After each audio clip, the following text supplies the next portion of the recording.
like that. Now, you notice that you put your pen on your knuckle. See that? Put it on your knuckle like that, right? Knuckle is hard. Probably noticed that. It's a bone, okay? You don't want to do that because it's insensitive, so you can't do anything. So you can't, for example, do this. Because you're holding your pencil or your pen on your knuckle. Because that's a bone. So when you hold it on a bone, you have no freedom to move it. So what you want to do is you want to hold it on the pads of your fingers. Those 3 pads. 1, 2, 3. Now, when you hold it on the pads of your fingers, this can happen. While you're inking, you can turn your pen. So you can make a circle or part of a circle by going like that and going like that. If you hold it on your knuckle, you can't turn at all. It's stiff like that. The reason that we Americans don't hold our pens right is because we don't write correctly. Asians, okay, Japanese, of the last generation, not so much this generation, from the time they're 2 years old, hold the brush like this, and they letter like this, and they rotate their hand, and they control their hand by the pads of their fingers. You've seen films of brush painting, lettering, okay, and they usually hold it like this. We go like this, and we hold it at a slant. We really should be holding it like this and going straight down, or very close to straight down, and holding it on the pads of our fingers. That way we have the greatest amount of freedom. Here's another thing that we do. We draw from our wrists. You see, notice your hand is right on your table? Really shouldn't be. Should be above the table. If you can, hold it above the table. Why? Because you don't draw from your wrist. You do draw a little bit from your fingers. You don't draw from your elbow. You draw from your shoulder. Why do you draw from your shoulder? Because your shoulder is the biggest massive muscle that you have in your upper body to draw. So I'll show you. Right? Watch. See this? Watch my shoulder. Watch my shoulder up here. Up there. See that? It's all happening in my shoulder. So I can draw a long line, draw a line like this, with my shoulder. My elbow is doing nothing. My wrist is doing nothing. My fingers are doing something, but my shoulder is doing the work. That's why I never get tired. That's why somebody who does brush work or pen work doesn't get tired, because they're working from their shoulder, and that's where all the muscles are. Not here, and not here. You know, even though those are muscles there, so you can ink this way. I'll show you another thing. Watch this. See that? You could practically put a ruler on that, get a straight line. It's not quite a straight line because I haven't practiced. Why? See that?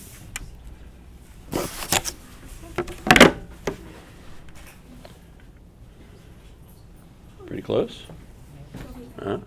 Because I did it from my shoulder, and my shoulder has the biggest rotation of any part of my body, of any part of my arm. I can rotate my shoulder easily. So I use my shoulder. So what happens is Americans, because we're used to doing this, okay, which by the way, we're not hardly doing anymore. We're doing this little script stuff. We're going to be doing lettering like this. We have just the keyboard to go by. When we do this, that's not good practice for inking. Okay? I'll show you something else. Since I hold the pen in the pads of my finger, okay, pads of my finger, I don't have to hold it tightly and press it against my knuckle. So I don't have a writer's bump. Most people have a writer's bump right there because they're holding their pen against that little knuckle there, okay? Now I want you to do something for me, and you're going to watch it. Pull the pen out of my hand from the front. See how easy that was? Let's try it again. That's how lightly I hold my pen. It just slides out. You don't have to hold your pen tight. You don't have to hold it against the knuckle. You have 3 pads. Usually they're a little more moist than your knuckle, and they can hold your pen properly. Okay. Now, okay, see it? After you practice a little bit, you'll realize that that's the natural way of doing things, not the way we learn to do penmanship. Okay. Here's another thing that we need to understand. By working from our shoulder, okay, it's easy to make a straight, smooth line instead of switching our lines. Usually when we draw lines, we go switch, switch, switch, switch, switch, switch, switch. That's not how you ink a line. You ink a line by using your shoulder and making the line go smooth. Now you do have to practice that. So one of the practices that you can do, okay, is when you're not inking or drawing, get a piece of paper and just make lines like that. You can do that for 10, 15, 20 minutes. Just make lines, make lines. Practice making lines. So what happens is your hand gets steady and you start using the proper muscles of your arm to make your lines. I know it's hard. It's hard right off the bat. It really is. It really is. And don't expect to do it right away, but you will learn. See that? I know it takes a while to get comfortable. Okay. Now you will find in American comic books and in really almost any comic book, one of the things that happens is that people think that a line is this, that. That's not a line. I know it seems like a line, but it's not a line. A line is a contour, okay, or it may be part of a drawing, or it may be something, but a line is not what you're drawing with.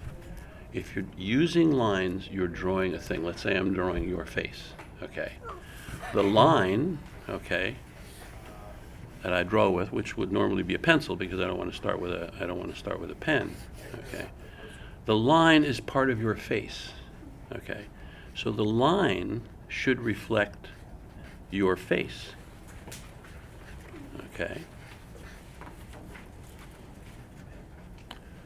So we're going to draw your face here.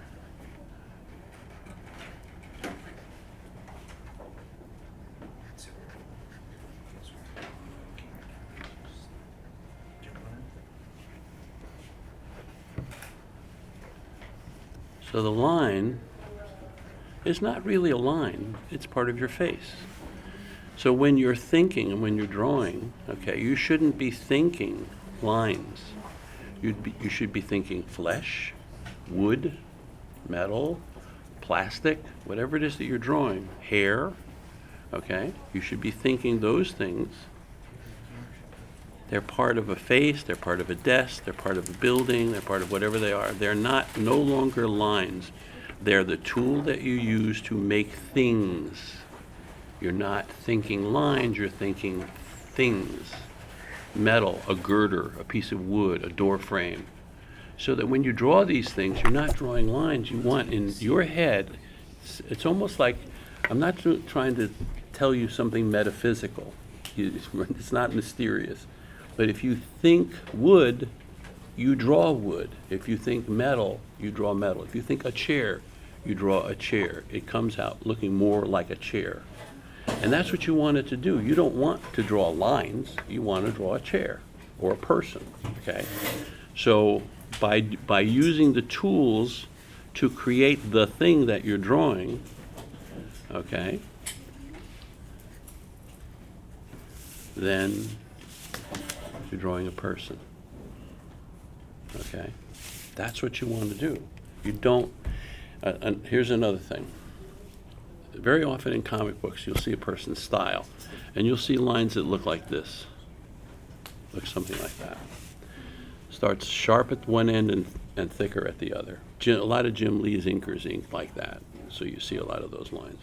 And so they ink everything with that line. So the metal they ink with that line, the wood they ink with that line, the trees they ink with that line, the flesh they ink with that line. Pretty soon, it's just a series of those lines, but there are many different lines.